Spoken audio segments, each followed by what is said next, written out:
Hydrocarbons की बात करें तो हाइड्रोकार्बन देखिए नाम से क्या है हाइड्रो और कार्बन्स, डेट मीन्स दो वर्ड से बना है हाइड्रो और कार्बन्स। तो हाइड्रो का मतलब हो जाता है हाइड्रोजन और कार्बन का मतलब तो आप जानते हैं कि कार्बन। तो ये तो हम समझ गए कि हाइड्रोजन और कार्बन है उसी को हम लोग बोलेंगे हाइड्रोकार्बन्स। तो compounds of carbon and hydrogen are known as hydrocarbons. ऐसा कंपाउंड जिसके पास में क्या हो कार्बन और हाइड्रोजन हो उसको हम बोलेंगे hydrocarbons. For example methane CH4 हो गया, इथेन C2H6 हो गया, इथीन C2H4 हो गया, इथाइन C2H2 हो गया। तो ये इस सब में क्या है आपका सिर्फ हाइड्रोजन और कार्बन है, तो इस टाइप के कंपाउंड को हम बोलेंगे हाइड्रोकार्बन्स। तो सिंपली ऐसा कंपाउंड जिसके पास में कार्बन हो और हाइड्रोजन हो तो उस कंपाउंड को हम बोलेंगे हाइड्रोकार्बन्स। फॉर एग्जाम्पल CH4 देख लिए, मिथेन इथेन ये सब हो गया, प्रोपेन ब्यूटेन ये सब हो गया आपका हाइड्रोकार्बन का एग्जाम्पल। अगर इसकी टाइप्स ऑफ की बात करें हाइड्रोकार्बन्स हैज 3 टाइप्स। एक तो आपका हो गया सेचुरेटेड हाइड्रोकार्बन्स जिसको एल्कलाइन्स बोलते हैं, सेकेंड हो गया आपका अनसेचुरेटेड हाइड्रोकार्बन जिसको एल्कीन्स बोलते हैं, और एरोमेटिक हाइड्रोकार्बन्स जो हमें बाद में पढ़ना है। तो आपका हो गया सेचुरेटेड हाइड्रोकार्बन्स, अनसेचुरेटेड हाइड्रोकार्बन्स और आपका एरोमेटिक, ये हो गया टाइप्स ऑफ हाइड्रोकार्बन। तो हाइड्रोकार्बन के 3 types saturated hydrocarbons, unsaturated hydrocarbons और एरोमेटिक हाइड्रोकार्बन। अब सेचुरेटेड हाइड्रोकार्बन्स किसको बोलते हैं तो देखिए जितना भी सिंगल बॉन्ड है सिंगल बॉन्ड वाले कार्बन को हम लोग बोलते हैं सेचुरेटेड। तो जब भी कार्बन कार्बन में क्या हो या दूसरे एलिमेंट कार्बन और हाइड्रोजन के बीच क्या हो सिंगल बॉन्ड हो या कार्बन कार्बन के बीच क्या हो सिंगल बॉन्ड हो, तो इस तरह से हम बोल सकते हैं कि ये क्या है आपका सेचुरेटेड। तो सिंपली हम बोल सकते हैं कि सिंगल बॉन्ड वाले को हम क्या बोलेंगे सेचुरेटेड बोलेंगे। इसकी अगर जनरल फॉर्मूला की बात करें, जनरल फॉर्मूला जो हो गया वो हो गया आपका CnH2n+2। जैसे Cn अगर C1 ले तो आपका हाइड्रोजन हो जाएगा 4, तो ये हो जाएगा आपका CH4 मीथेन। तो आपका मीथेन क्या हो गया सेचुरेटेड। अगर C का वैल्यू N का वैल्यू अगर 2 ले ले तो C2 हो जाएगा और H आपका हो जाएगा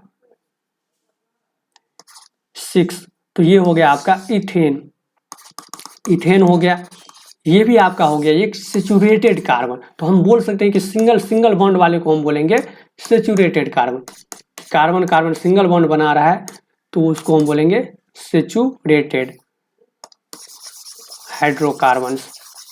तो जनरल फॉर्मूला देख लिए क्या होता है CnH2n+2, जहाँ पे n क्या है नंबर ऑफ कार्बन, तो यहाँ पे नंबर ऑफ कार्बन N2 हो सकता है, 3 हो सकता है, 4।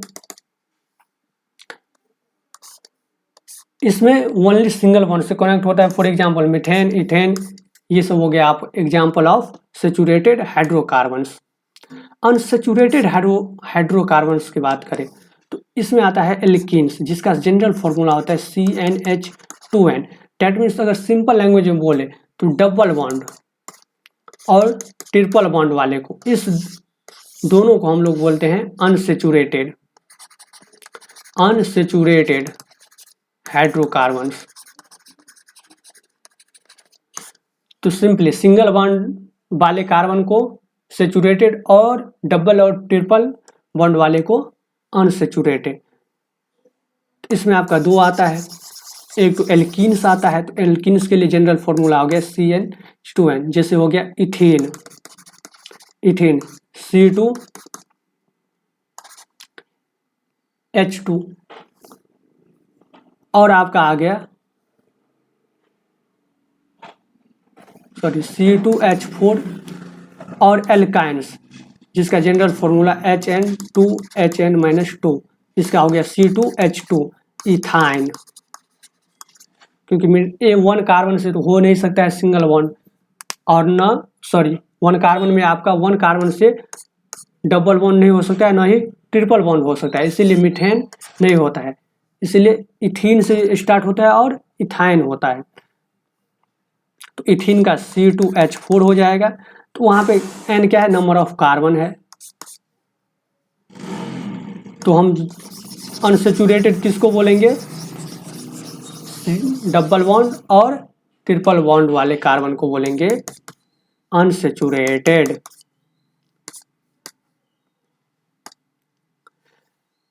आइसोमेरिज्म, देखिए कुछ कंपाउंड ऐसा होता है जैसे मान लीजिए C4H10 है, इसको हम कनेक्ट कर सकते हैं ब्रांच में भी।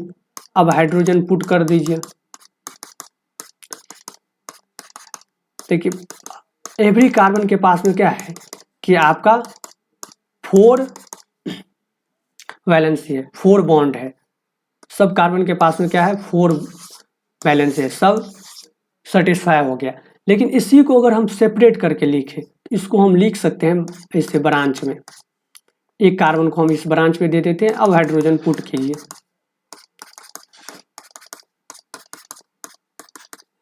तो हमारा देखिए यहाँ भी नंबर ऑफ कार्बन कितना है, 4 है, और हाइड्रोजन भी कितना है आपका, सॉरी हाइड्रोजन कितना है, 10 है। लेकिन यहाँ पे स्टेट बना रहा है, यहाँ पे ब्रांच बना रहा है। तो ऐसा कंपाउंड जिसका केमिकल फॉर्मूला सेम हो लेकिन उसका स्ट्रक्चर क्या हो, उसका स्ट्रक्चर डिफरेंट हो, डिफरेंट टाइप्स का वो स्ट्रक्चर बनाए, उसी को हम लोग बोलते हैं आइसोमर्स या isomerism properties. For example CH4 का तो देख लिए, तो ये आपका क्या होता है, ये एक ब्रांच बनाता है लेकिन केमिकल फॉर्मूला दोनों का सेम है। ये ब्रांच बनाता है, ये आपका स्टेट चेन बनाता है, कार्बन कार्बन कनेक्ट होकर स्टेट चेन बनाता है, और ये बनाता है आपका ब्रांच। तो आइसोमेरिज्म होने के लिए कम से कम हमको 4 कार्बन चाहिए, तभी वो ब्रांच बना सकता है। आई होप कि समझ गए होंगे।